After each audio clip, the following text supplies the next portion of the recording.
Yes, I, Grenada, Carrico, Pinimanic, and the rest of the world. I'd like to officially welcome you to another Mikey Live program. I'm your host, Mikey Hutchinson, and we are coming to you live from the Spice Isle of the Caribbean, Grenada. Of course, it's Friday. We do not want to keep you too long. We have a lot of things to tell you about, and we're going to tell you about it in the shortest possible time, all right? There's a lot of things happening in Grenada, in Trinidad and Tobago, Carrico, Pinimanic, the rest of the world that you need to know about. And of course, this is news discussed, not told. We give you the news with a different perspective. We give you the news with a twist, literally. Now, folks, here's what's making the headlines for tonight. Police concerned with blocking of bypass at Mount Morris. We're going to be talking about that. And police, they are investigating the death of a River Road lady. We will hear from her son momentarily. Boating incident leaves man hospitalized, and Nawasa begins valve regulations. We'll talk to you about that. It's very interesting information coming out from Nawasa. And GTUC says government must prevent the coronavirus from reaching Grenada. I often wonder why this coronavirus is one word and not two. All right, I don't know, it's strange. Anyway, senior health nurse explains procedure followed on Chinese flight. Homeless man charged in connection with fires in the city. And we've got an entertainment piece for you. It is called Black Meat.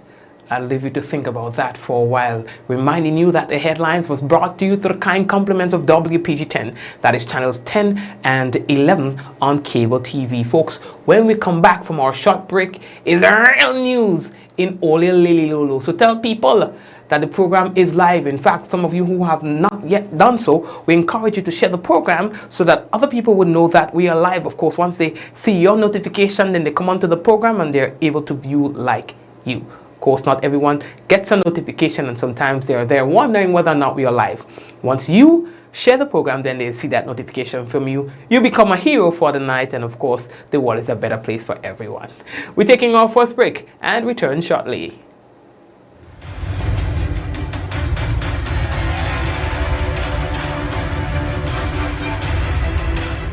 I see trees of green, red roses too. I see them bloom for me and you. I see friends shaking hands, saying, how do you do? They're really saying, I love you. What a wonderful world. It's one of the most anticipated events in 2020, the Grenada Music Festival, June 5th to 7th at the home of the festival, Quarantine Recreational Park.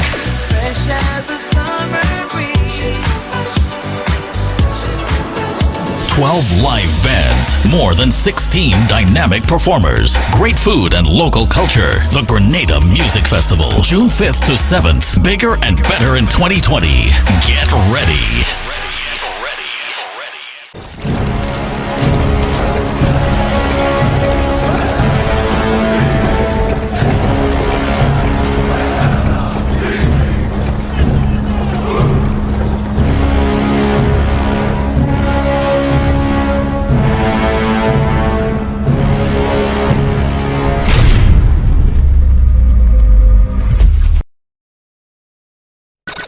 Are you planning an event or looking to rent tents? Then call the tent experts at Waggy T Tent Rentals. We rent tents for all occasions. Tents in different colors, styles, and 25 different sizes. From as little as 10 by 10 to as large as 100 by 40. Call us at 439-TENT. That's 439-8368. Or visit our office at Frequente Industrial Park, Brannan, St. George. We are Grenada's tent people.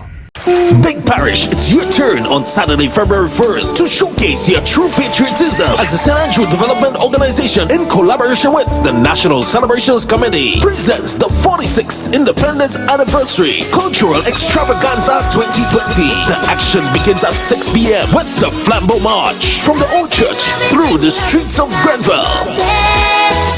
10 from 7 p.m. sharp. We move stateside at the Grenville Bus Terminal, where the best of Grenada will be on show, from Calypsonians to soca artists, dance troops, cultural groups, and much more. Celebrating 46 under the theme as we prepare for the future through empowerment, growth, and long-term sustainable development. It's the 46th Independence Anniversary Cultural Extravaganza, Saturday, February 1st, Grenville First Terminal. Why not stay in, turn off the alarm clock, and sleep some more on your perfect mattress from Quartz?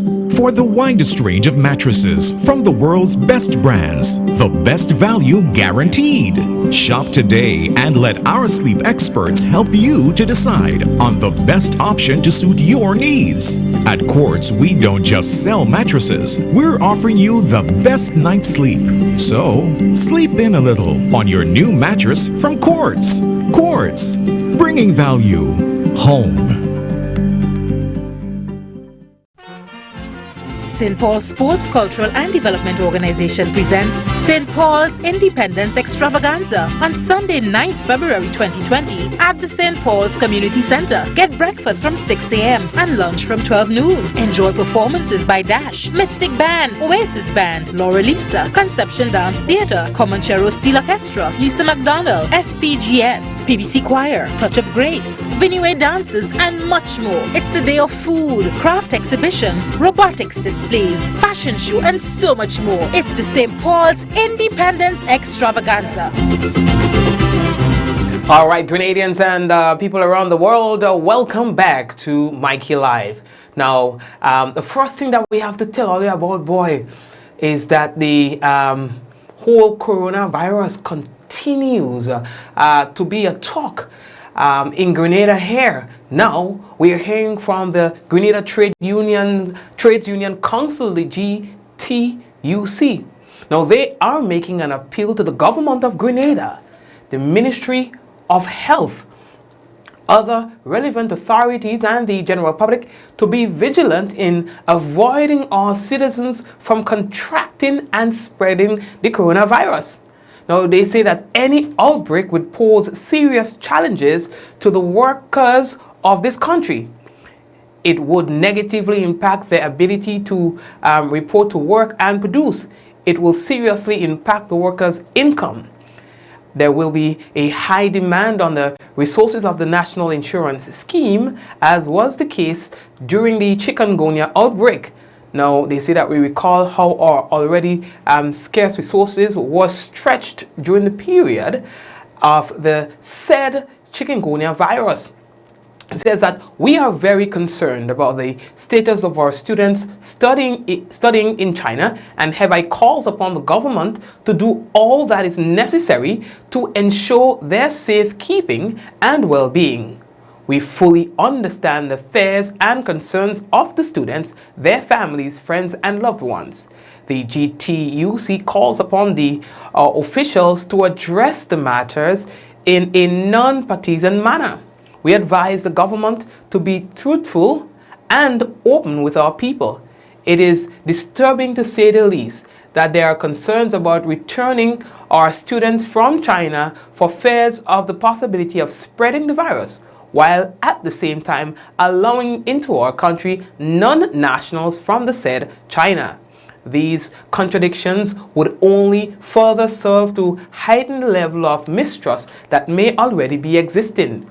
We ask our workers and the general public to be very careful and follow the advice from authorized sources to help prevent any incidents of the coronavirus taking hold in Grenada and the region. This is ever so urgent when one factor in the many challenges we are already experiencing is our healthcare system here in Grenada. While we all have the responsibility to be proactive and careful, there is no doubt that the response and the preparation must be spearheaded by the government. Let us all be our brothers' keepers.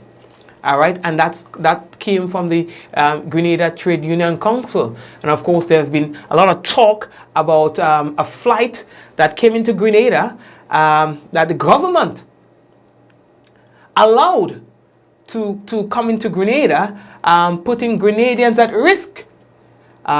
We have had a lot of people from several quarters talking about this. Even government supporters as well speaking on this.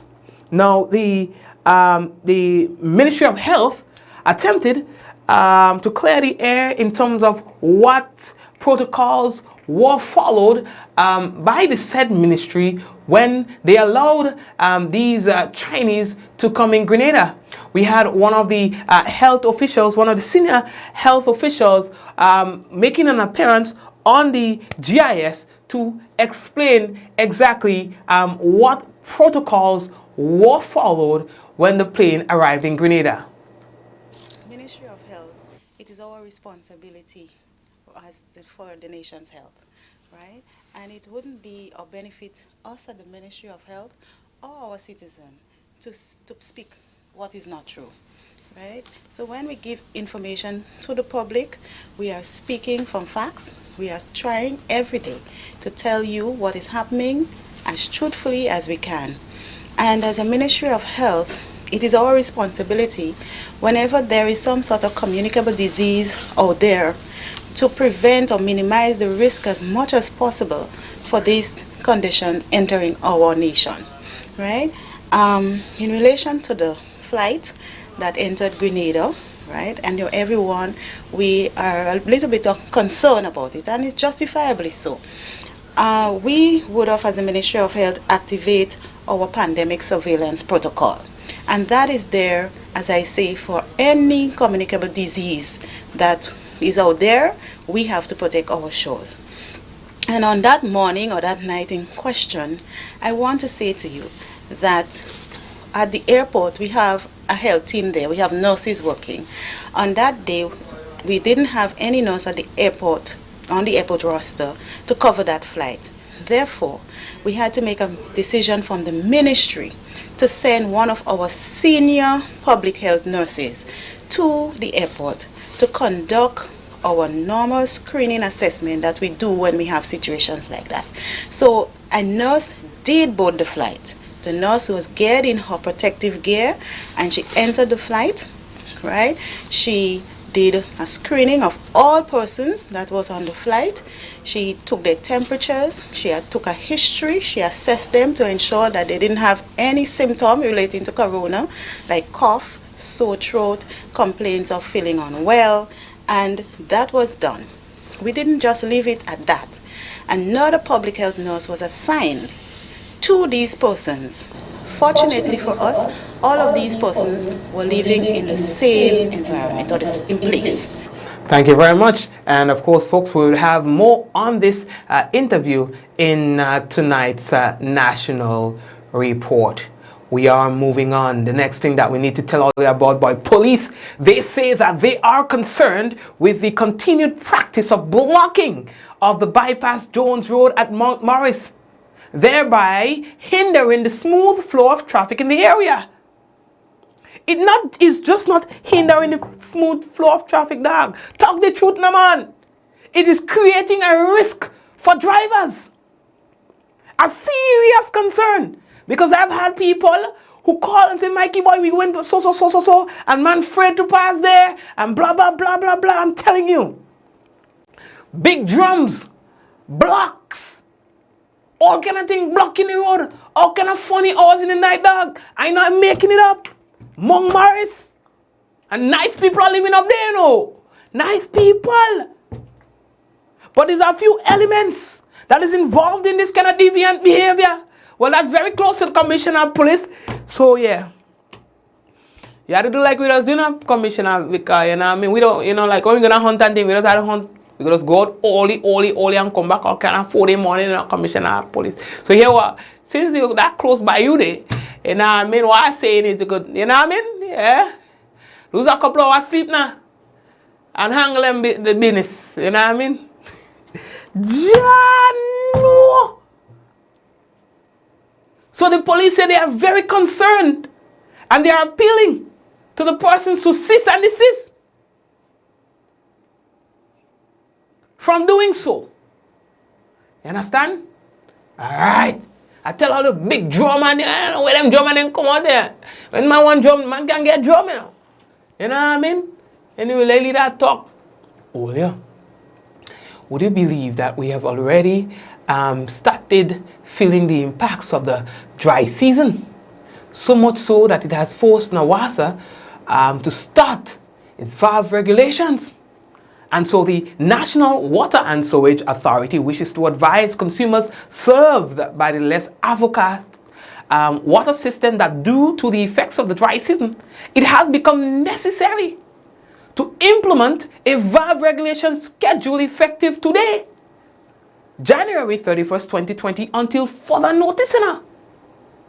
Telling all you, we ain't getting much rain. Now less overcast serves Beirut, Minaka, Windsor Forest, Apsley, Pedmota, Marion, St. Paul's, Richmond Hill, Montgelou, Laborie, Hopevale, and Creighton. Now the interruption period, 9 p.m. to 5 a.m. daily until further notice. They say please be advised that the information provided is solely based on the current water levels and it is expected to change without prior notice depending on the availability of supply. The authority continues to monitor the water system, they say, and its capacity to meet the demand, and will keep affected customers and consumers fully aware of their supply status as information becomes available. Now, affected consumers, you are encouraged to collect and store water in clean, covered containers prior to the interruption in your supply. You're also advised to manage your supply of 35 gallons of water per person per day for a period of 3 days, taking into consideration the needs of your family members and pets. They say that following publication of the Caribbean Institute of Meteorology and Hydrology Drought Bulletin for January 2020, the authority issued an early reminder to consumers about the importance of having adequate storage. Grenada is listed along with Antigua, Southwest Belize, Western Cuba, Dominica, the Dominican Republic, and Guadeloupe as the countries being warned of potential long-term drought. Don't you hear that? The National Water and Sewage Authority reminds the general public of the need to develop a habit of having adequate storage as the country braces for what is forecasted to be an intense dry season, one when every drop of rainfall and water counts. You understand? Good. Post that thing on our website, MikeyLive.com, for further information on this. We need to tell all of the importance of this thing. All the gas storage. Now what I'm telling all the gas storage. Yeah, I ain't ready for that thing yet. I'm ready for that picture yet. Take your time with me. Come on. Good. We're moving on. Earlier, the next thing that we have to tell about, boy, we received word from police about a boating incident that left one man hospitalized after he sustained injuries in that said incident today. The incident occurred around 10:30 a.m. involving a diving vessel and an angler that was en route to Trinidad. They say the injured man was among a group of men out at sea about 9 nautical miles off Point Celines when the angler collided with his diving boat. One other person escaped unhurt. He is reported to be in stable condition at the General Hospital. Earlier, the next thing that we have to tell all the boy, today was no ordinary day, as word started circulating about the death of a woman. Ollie up. Get a call. Woman dead. You understand? Found in a barrel.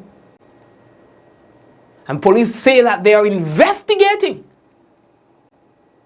the case of a woman's corpse that was discovered in an empty barrel on Thursday, 30th January. Well, that was last night.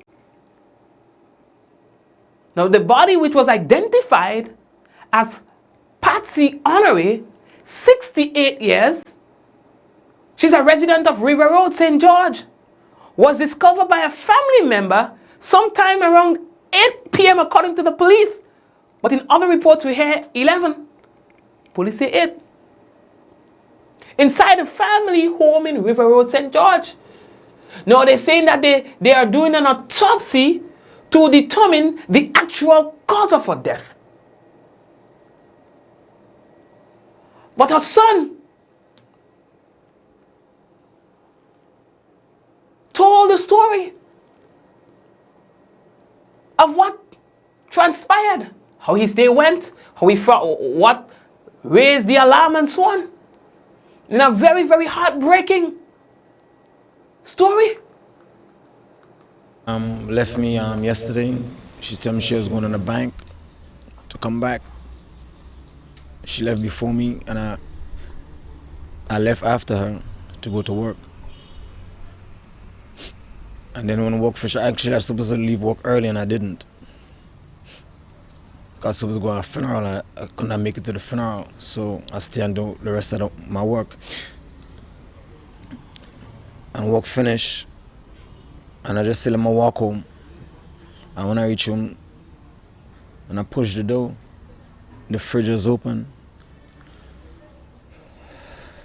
And you had a lot of groceries on the floor, which I was finding was funny why all the groceries was on the floor, and the blender had coconut in it like she was gonna cook, because she cooked for me. Only on Sundays I cook. She cook all during the week because I was go to work, and when I come in the evening time, she was giving me my food, and she wasn't there. And I find I was worried, but I didn't really worry at the same time because I said probably she go in the store. But when I watch the time, I was like, after 7 minutes, she doesn't be out so late. And I keep on looking, and I ain't seen her. So I walk out the road. While I walk out the road, I saw my cousin. He passed me straight. I go down the road and I was looking for one of my family, Phyllis. She said she didn't see my mom. I said, okay, my mom ain't come home as yet. So I walk back up the road, and then I see one of my friends. One of my friends called me, and I was like, up to now I ain't see my mom. My mom is not there. So she said she will pass by me.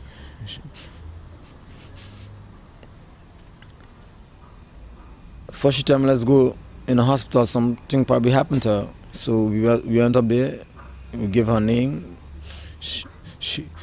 They said, no, she's not there.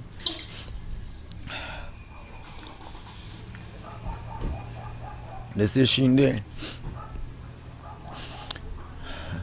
Came back. I go inside downstairs. I didn't say look good. I just look downstairs and see she was not downstairs, no way. So I said she did somewhere, I don't know.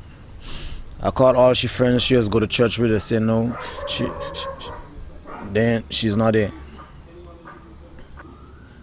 And I was looking for mom. I went to make a next report. When I come back to the hospital, I came back and I went back and make a report and make the report. They write on everything. I came back.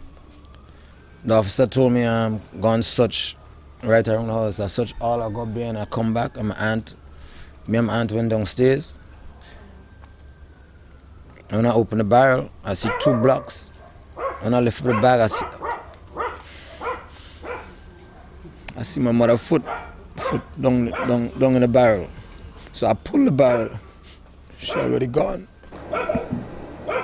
You put her down in the barrel.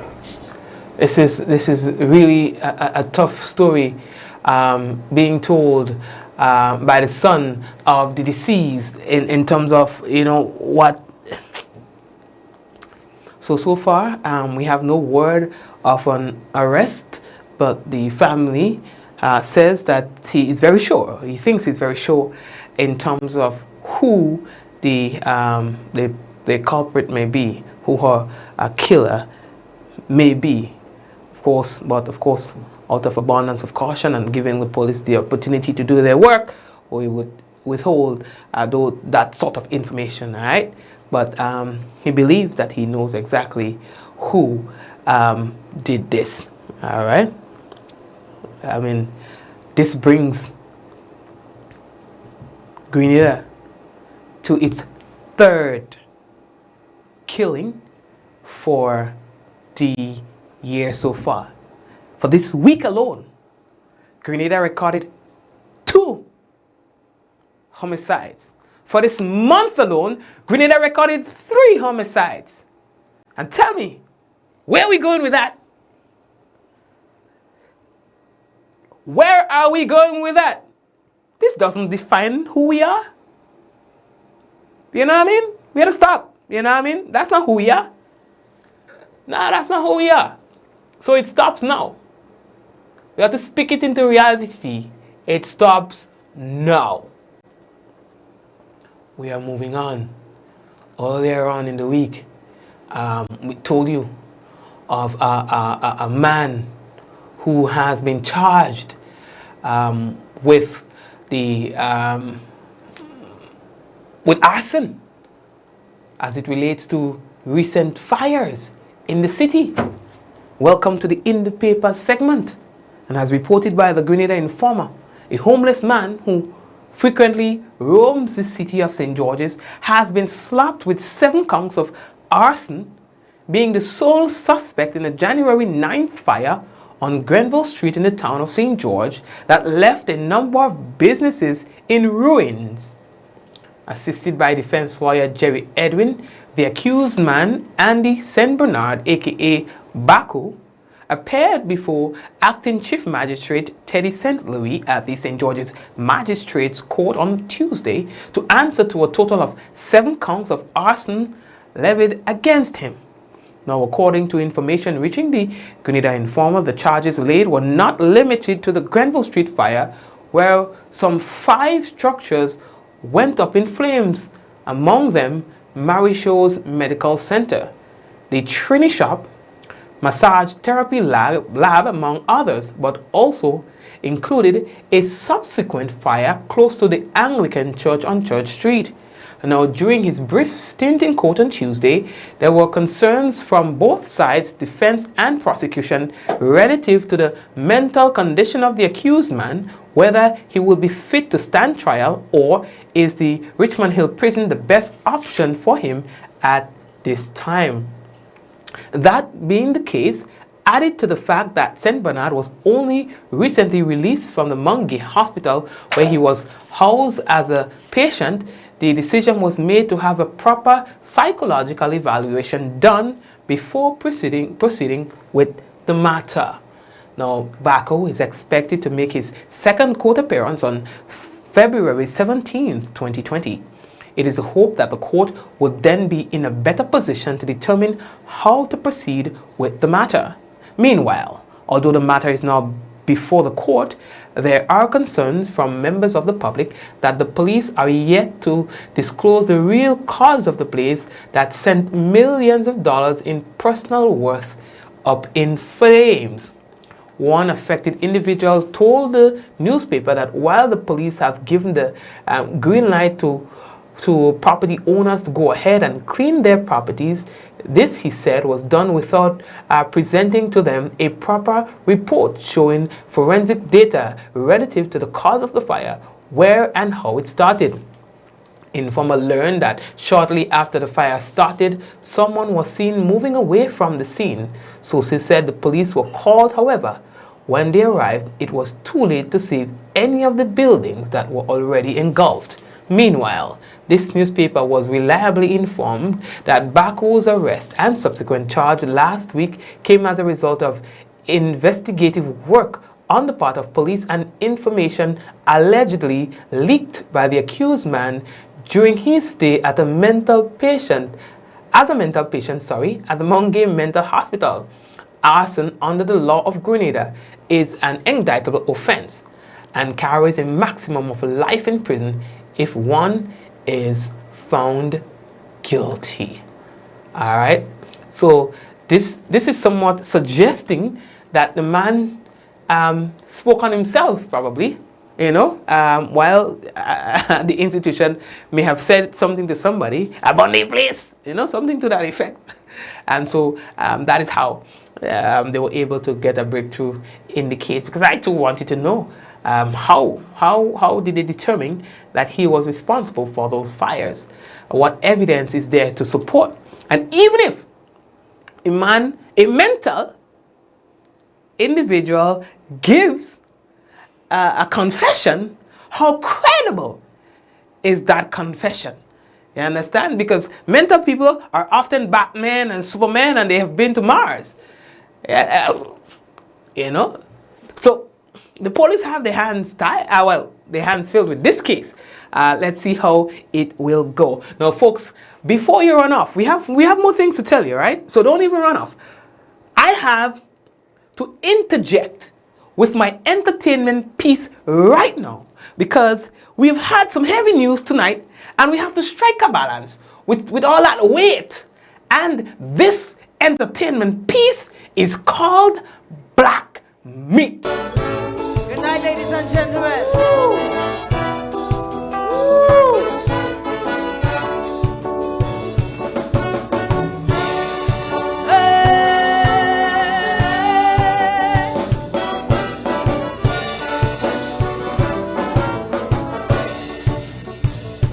Sparrow did sing about the white meat and thing, man them start to fret like he never eat a dark meat yet. But if ever you lack the understanding of once you go black, in the pages of history will document Harry's testimony. The prince gave up his money, the prince gave up his throne, the prince gave up his power just for dark meat alone. The family goes sour. The queen, she might sing she soul, but the mother go proud when he singing out loud. Dark meat to the world. Harry tell her, once you go black, never, you'll never go back. Never, never. Once you go black, you'll never go back. The social media, the haters, say that Harry will soon regret, but they will never understand why he leaving, because they never eat a black meat yet. Hey, hey, Harry tell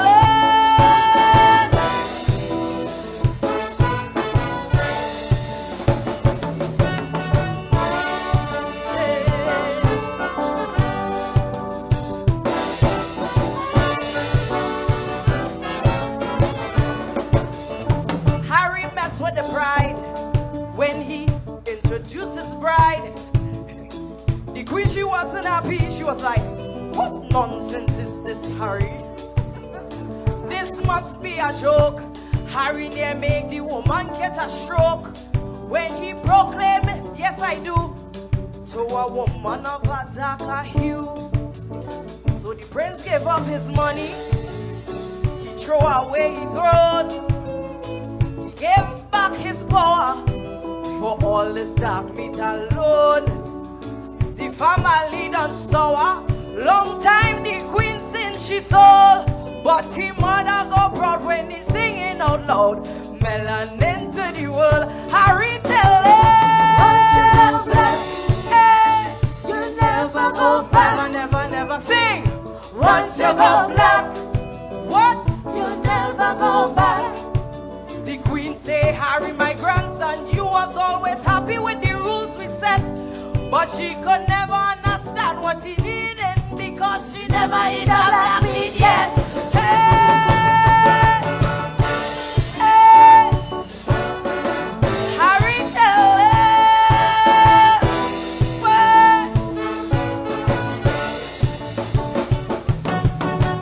love yourself.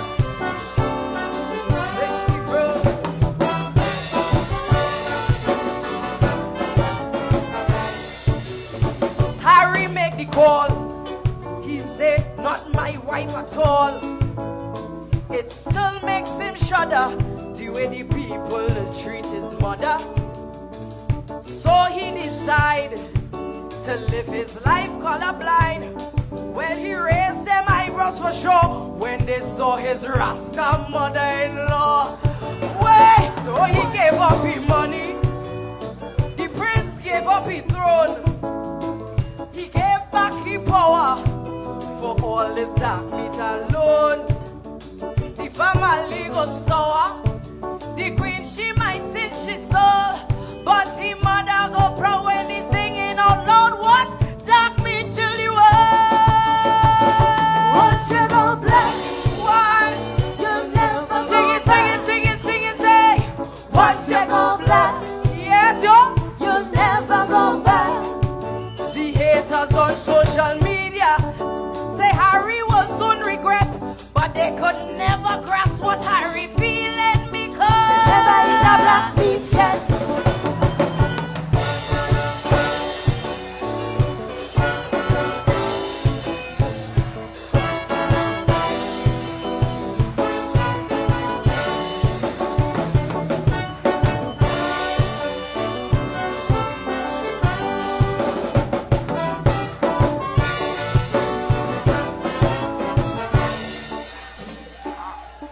Terry, I believe the people would like to hear a little bit more of what you are saying. Terry! Sing it, everybody! Never go black. Sing it for me. Once you go black, louder. Never go back. Never, never. It's all mine. All mine.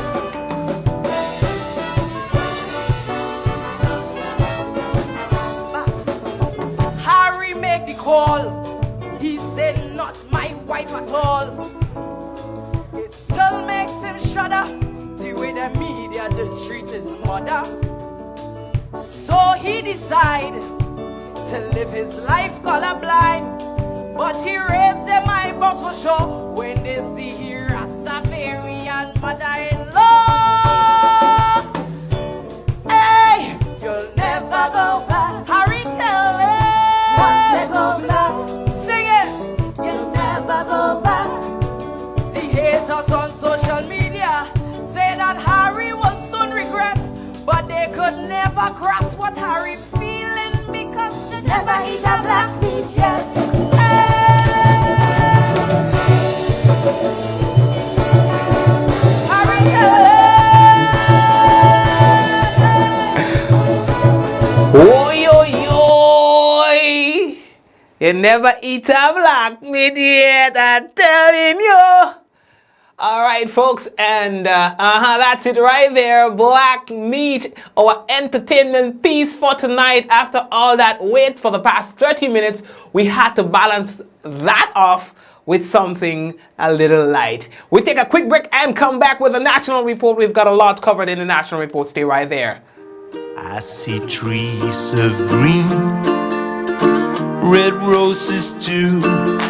I see them bloom For me and you. I see friends shaking hands, saying, how do you do? They're really saying, I love you.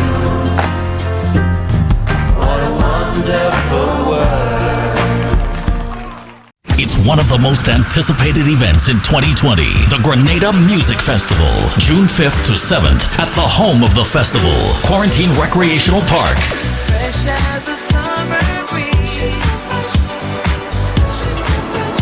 12 live bands, more than 16 dynamic performers, great food and local culture. The Grenada Music Festival, June 5th to 7th, bigger and better in 2020.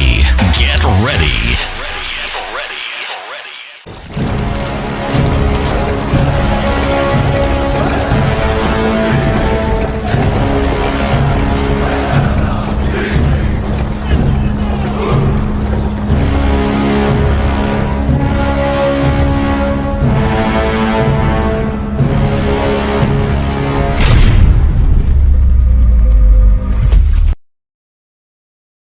Big Parish, it's your turn on Saturday, February 1st to showcase your true patriotism as the St. Andrew Development Organization in collaboration with the National Celebrations Committee presents the 46th Independence Anniversary Cultural Extravaganza 2020. The action begins at 6 p.m. with the Flambeau March from the Old Church through the streets of Grenville.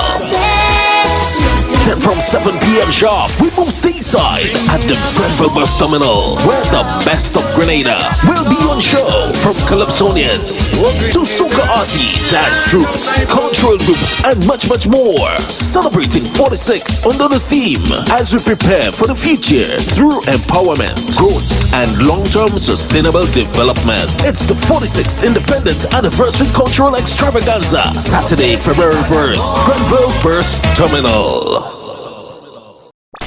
Are you looking to rent chairs and tables? Then call Waggy T Rentals. We rent tables and chairs for any event. We have 7 different types of chairs: plastic, folding chairs, gray and white, resin white chairs, conference chairs, even Chivari chairs in gold and white. We also rent 6 feet and 8 feet rectangular folding tables, 4 feet and 5 feet round tables, and even cocktail tables. Give us a call at 444-RENT. That's 444-7368.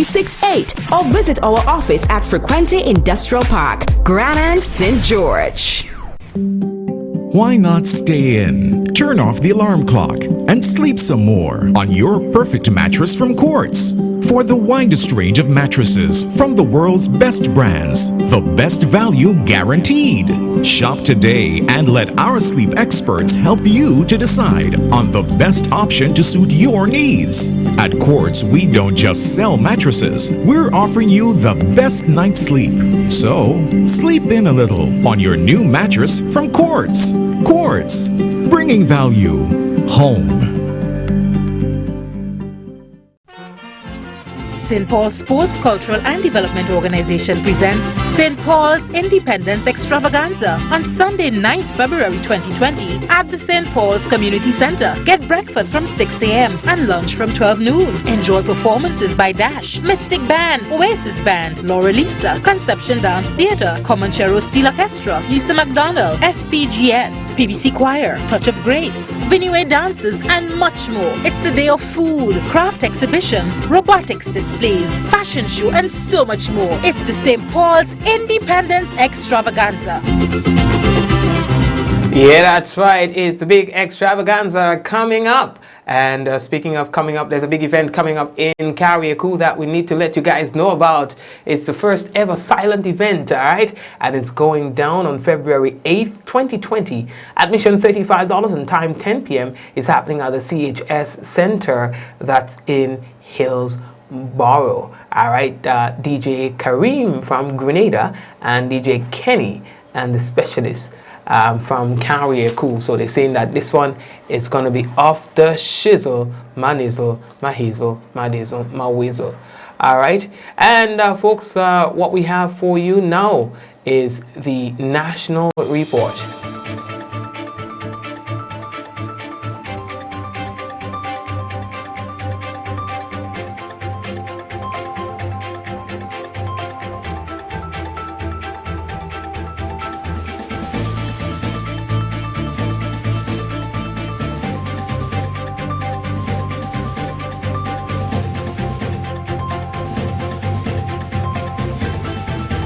Ministry of Health says Chinese who arrived here this week were thoroughly screened.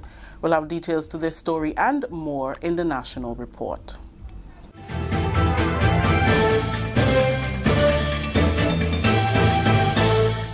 With the details to the news for Friday, January 31st, I am Rikisha St. Louis. The Ministry of Health is reassuring the public that 8 Chinese who arrived here earlier this week were thoroughly screened by a senior public health nurse immediately upon arrival and monitored by another health official during their brief stay. During an interview with the Government Information Service, senior community health nurse Mrs. Hannah St. Paul said the ministry is committed to ensuring the nation is fully protected. What are some of the steps that Grenada has put in place to ensure that the public remains safe in terms of, people coming in on the airport? We just want to make sure people are screened, just to ensure, of course, like I said, people are safe. All right, good morning to everyone. And as Ministry of Health, it is our responsibility for the nation's health, right? And it wouldn't be or benefit us at the Ministry of Health or our citizen to speak what is not true, right? So when we give information to the public, we are speaking from facts. We are trying every day to tell you what is happening as truthfully as we can. And as a Ministry of Health, it is our responsibility whenever there is some sort of communicable disease out there to prevent or minimize the risk as much as possible for this condition entering our nation, right? In relation to the flight that entered Grenada, right, and everyone, we are a little bit concerned about it, and it's justifiably so. We would have, as a Ministry of Health, activate our pandemic surveillance protocol. And that is there, as I say, for any communicable disease that is out there, we have to protect our shores. And on that morning or that night in question, I want to say to you that at the airport, we have a health team there. We have nurses working. On that day, we didn't have any nurse at the airport, on the airport roster, to cover that flight. Therefore, we had to make a decision from the ministry to send one of our senior public health nurses to the airport to conduct our normal screening assessment that we do when we have situations like that. So a nurse did board the flight. The nurse was geared in her protective gear and she entered the flight, right? She did a screening of all persons that was on the flight. She took their temperatures, she took a history, she assessed them to ensure that they didn't have any symptom relating to corona, like cough, sore throat, complaints of feeling unwell, and that was done. We didn't just leave it at that. Another public health nurse was assigned to these persons. Fortunately for us, all of these persons were living in the same environment or the same place. So we didn't have one person going from here to there. So it was really good that we had all the persons living at the same place. So that nurse was assigned to go to that place and continue monitoring of these persons. And these persons were monitored from the time they entered into the country until they left the country. Meanwhile, the Ministry of Health has been testing its infrared fever sensing scanner at the Maurice Bishop International Airport, demonstrating how the system works and its effectiveness. The scanner records temperatures in high definition and will sound an alarm if these go beyond the regular temperature of 38 degrees Celsius or 104 degrees Fahrenheit. The alarm will be heard in the office where the nurses are stationed. The system will also record a photograph of the person, which will then be kept in a database. This is the National Report. We'll have more news after the break. Grenada, it's time to celebrate our 46th anniversary as an independent nation as we prepare for the future through empowerment, growth, and long-term sustainable development. Let's show our true patriotism by participating in the following events. The 46th Anniversary Cultural Extravaganza in St. Andrew on Saturday, February 1st. The National Cleanup Drive from February 1st to 6th. And wait, that's not all. The National Colors Day and Inter-Ministries Competition on February 6th. Then, on February 7th, we head to the Made in Grenada Expo and Military Parade at the Karani James Athletic Stadium. Happy 46th, Grenada! Welcome back. Minister for Carriacou and Petite Martinique Affairs, Honorable Kendra Mathurin-Stewart, is urging citizens to utilize their collective talents as a people for the continued advancement and empowerment of Grenada. She was addressing celebrations in Petite Martinique in observance of Grenada's 46th anniversary of independence. Minister Mathurin-Stewart encouraged all to work earnestly if they want to realize a progressive society that can only be built on productive undertakings. We have an objective to realize. We have a Carriacou and Petite Martinique to build. We have a country and a nation to build. Don't fool yourself, for there will be many challenges, difficulties, frustrations, and obstacles as we move forward. But if we come this far, there must be further we can go. Our country is counting on us to prepare for the future through God's almighty grace and favor, through empowerment, through growth, and through long-term sustainable development. Finally, in the news, the Ministry of Agriculture is intensifying its drive to educate farmers on the most effective methods of getting rid of the coconut beetle, which continues to have a negative effect on the industry. We get more in this Karima Lewis report. After its emergence in 1955, the coconut beetle and its effects subsided for quite a bit. However, it re-emerged in 2003 and has been limiting the production of coconut on the island ever since. Troy Augustine, agronomist within the Ministry of Agriculture and Lands, who is responsible for coconuts, decided to continue with an education drive for farmers, which started in 2019 on the best way of containing the beetle, thus significantly reducing the negative effects it has on coconut trees.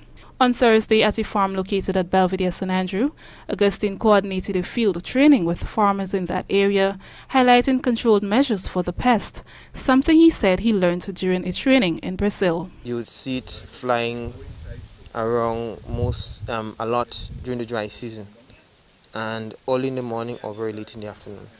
And persons not knowing what they are, they just see the coconut tree dying.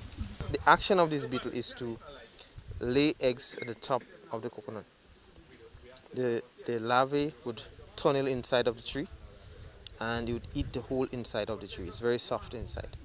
And then you have small nuts dropping, the leaves start turning yellow, and you start seeing the tree oozing a lot of liquid. The controlling of the beetle is best with the use of a trap made from plastic bottles. He explains. It's a trap that works with sugarcane as the feed. So there's also a pheromone, right? It's called a rincola. So the rincola would attract the beetles from 1 mile, 2 miles down the road. They would come towards the trap. The beetle would fly, enter the trap, go down inside of the trap. Whilst they're feeding, they're secreting a pheromone. So you have this pheromone and the pheromone that the beetle feeds on. When this happens, you get more beetles coming towards that trap, because male and female beetles will be in here, and then what you're having is a feeding frenzy. Then you would get a lot of beetles in the trap, which you have to empty after a while. One of the participating farmers, Carlton Gully, is grateful for the opportunity to learn. It's a long time we're noticing the coconut beetle, and I think it's getting worse and worse, and I think farmers are very concerned of what's taking place. Because if you look at this farmer here, nice raw coconut all inside, and it's written is bearing stage now that we could benefit something, and it's just keep dying and dying. And I'm glad to know that the ministry take the objective to look at it and to come and to engage farmers and able to do something to train farmers to able to counteract the beetle, because coconut is a very good thing in the market. It sell a lot. And if we continue, like the beetle continue to do that with our coconut, just now we'll have to import coconut as how we import in a lot of things come in this country.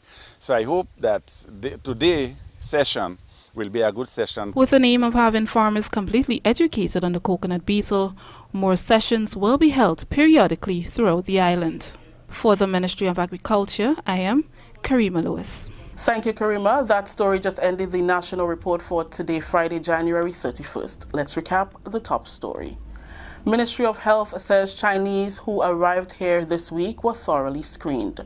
On behalf of the entire news team here at the Government Information Service, I am Rikisha St. Louis saying thank you for joining us. Until next time.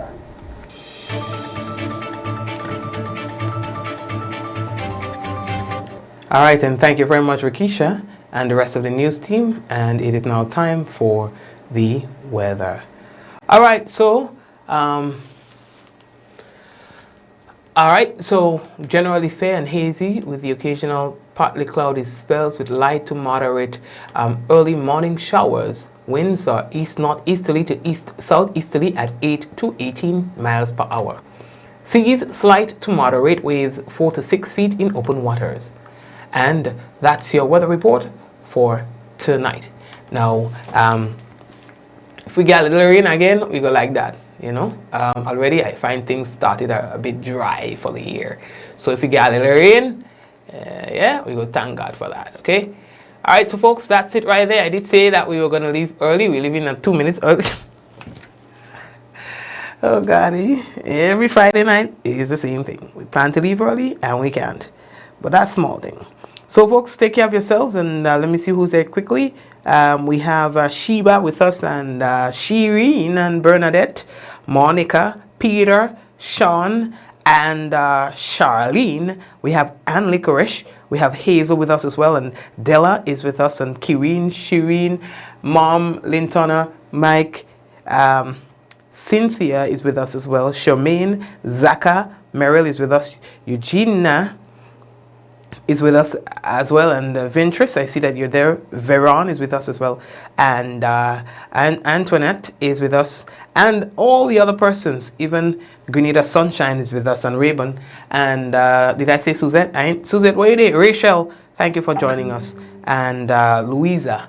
Everyone else, blessings to you guys, and may God bless you, Simone and Mishi. God bless you. Let's go in 5, 4, 3, 2, 1, and we all say, Ja! No! All right, Callistus and George, make up yourselves, all right? Take care of yourselves, and I hope that you will be safe on the weekend. Even if you plan to have some fun, remember to be safe. Big up Jennifer and Caroline. I see that you're there. Don't forget the big bingo. All right. Yeah, I told you about that, my brother. So support that. All right. Blessings, guys. God bless. Good night.